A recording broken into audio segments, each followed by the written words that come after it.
طيبة جئتك صبا لرسول الله محبا بالروضة سكنت روحي وجوار الهادي محمد. Oh طيبة, your breeze is so blessed, indeed it brought life back to my spirit. I left my heart with my beloved, sending blessings on Muhammad. Assalamu alayka ya Rasulullah. Assalamu alayka ya habibi ya Nabi Allah. Assalamu alayka ya Rasulullah. Assalamu alayka ya habibi ya Nabi Allah. Assalamu alayka ya Rasulullah. Assalamu alayka ya habibi ya Nabi Allah. Ya Rasulullah, ya Nabi Allah, ya Rasulullah.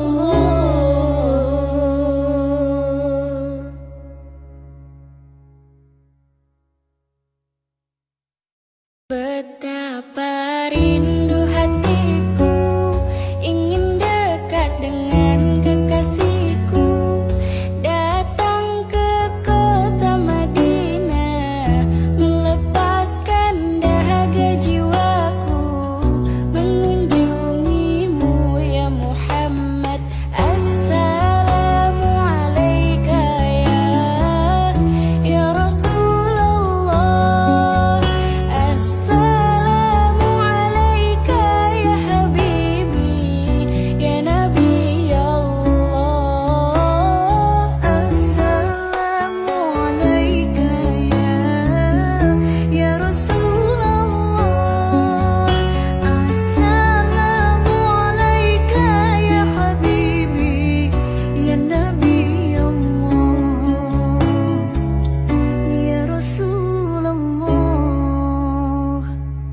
Ya Taibatu jituki saban li Rasulillahi muhibba birraudati sakanat ruhi wa jiwaril hadi Muhammad.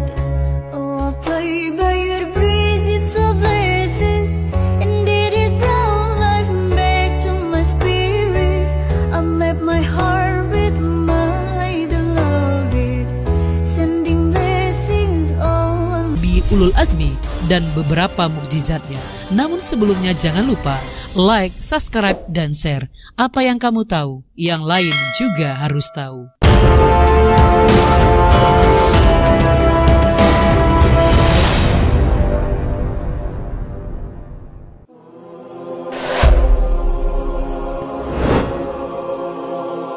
Nabi Nuh alaihissalam. Nabi Nuh alaihissalam adalah nabi yang menempati urutan ketiga dalam daftar nama 25 nabi. Beliau adalah keturunan yang ke-10 dari Nabi Adam alaihissalam. Nabi Nuh alaihissalam mempunyai ketabahan dan kesabaran dalam menyebarkan dan mensyiarkan ajaran Allah Subhanahu wa taala. Nabi Nuh alaihissalam dikaruniai umur kurang lebih 900 tahun lamanya. Sekian lamanya beliau berdakwah, hanya sebagian kecil dari umatnya yang mau mengikutinya. Banyak dari umatnya yang mengingkarinya, termasuk istrinya dan anaknya yang bernama Kanaan. Nabi Nuh alaihissalam beserta para pengikutnya akhirnya membuat sebuah perahu yang besar. Melihat peristiwa ini pun, umatnya yang ingkar dan kafir menuduh beliau sebagai orang yang gila atau tidak waras. Mereka berpikir, untuk apa membuat perahu besar di tanah yang tandus dan gersang? Hai anakku, naiklah ke kapal bersama kami, dan janganlah kamu berada bersama orang-orang yang kafir. Quran Surat Hud ayat 42. Nabi Nuh alaihissalam dan para pengikutnya yang beriman diselamatkan oleh Allah Subhanahu wa Ta'ala karena senantiasa mengikuti perintah Allah untuk ikut naik ke dalam perahu besar tersebut. Di dalam perahu besar tersebut, umat Nabi Nuh alaihissalam tidak lupa untuk membawa berbagai perbekalan, tidak lupa pula berbagai macam jenis hewan-hewan yang berpasangan, yang jantan dan yang betina.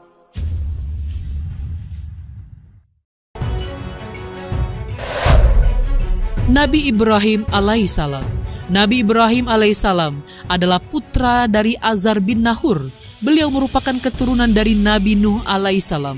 Ayahnya yang bernama Azar adalah seorang pembuat patung berhala yang sering dijadikan sesembahan oleh masyarakat sekitar pada waktu itu.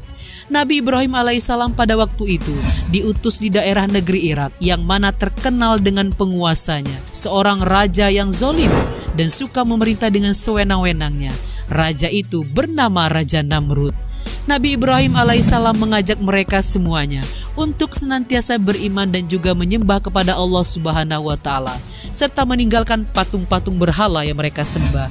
Dari sinilah kemudian banyak yang menentang ajaran Nabi Ibrahim alaihissalam tersebut. Hingga akhirnya ketika mendapati semua patung-patung berhala hancur, Raja Namrud memerintahkan untuk menangkap Nabi Ibrahim alaihissalam karena dialah yang pernah melarang mereka untuk menyembah patung-patung tersebut. Nabi Ibrahim alaihissalam pun ditangkap dan dijatuhi hukuman. Hukuman ini pun sangat berat, yakni dibakar hidup-hidup. Namun dengan kekuasaan Allah Subhanahu wa Ta'ala, Nabi Ibrahim alaihissalam tetap menjalani hukuman tersebut, tetapi tidak merasakan panasnya api sedikit pun. Dan inilah yang menjadi mukjizat dari Nabi Ibrahim alaihissalam. Kami berfirman, hai api menjadi dinginlah dan menjadi keselamatanlah bagi Ibrahim. Quran Surat Al-Anbiya ayat 69.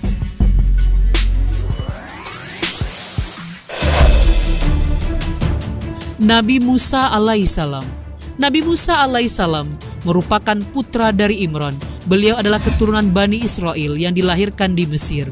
Nabi Musa alaihissalam yang hidup di lingkungan kerajaan dan kuasa Fir'aun mulai menjalankan tugas dakwahnya.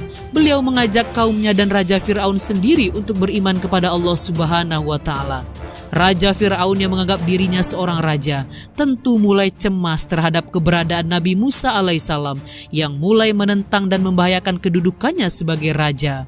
Hingga akhirnya Raja Fir'aun mengajak prajuritnya untuk mencari dan menangkap Nabi Musa alaihissalam dan pengikutnya. Dalam pengejarannya, Nabi Musa alaihissalam dan pengikutnya berhenti karena sudah tidak ada jalan lagi. Yang ada di depan mereka adalah lautan luas, yakni Laut Merah. Atas izin Allah Subhanahu wa Ta'ala, Nabi Musa alaihissalam mendapatkan mukjizat, yakni memukulkan tongkatnya ke laut, dan akhirnya laut itu pun terbelah dan bisa dilewati sebagai jalan. Raja Fir'aun dan prajuritnya pun ikut mengejar Nabi Musa alaihissalam dan para pengikutnya melewati lautan yang terbelah. Namun di tengah-tengah pengejarannya, Raja Fir'aun dan prajuritnya ditenggelamkan oleh Allah Subhanahu wa Ta'ala di laut tersebut. Nabi Musa alaihissalam dan pengikutnya pun akhirnya diselamatkan oleh Allah Subhanahu wa Ta'ala. Nabi Musa alaihissalam dibekali 9 mukjizat oleh Allah Subhanahu wa Ta'ala. Hal ini sebagaimana dijelaskan dalam Quran Surat Al-Isra ayat 101. Dan sesungguhnya kami telah memberikan kepada Musa 9 buah mukjizat yang nyata. Maka tanyakanlah kepada Bani Israel tatkala Musa datang kepada mereka. Lalu Fir'aun berkata kepadanya, sesungguhnya aku sangka kamu, hai Musa, seorang yang kena sihir.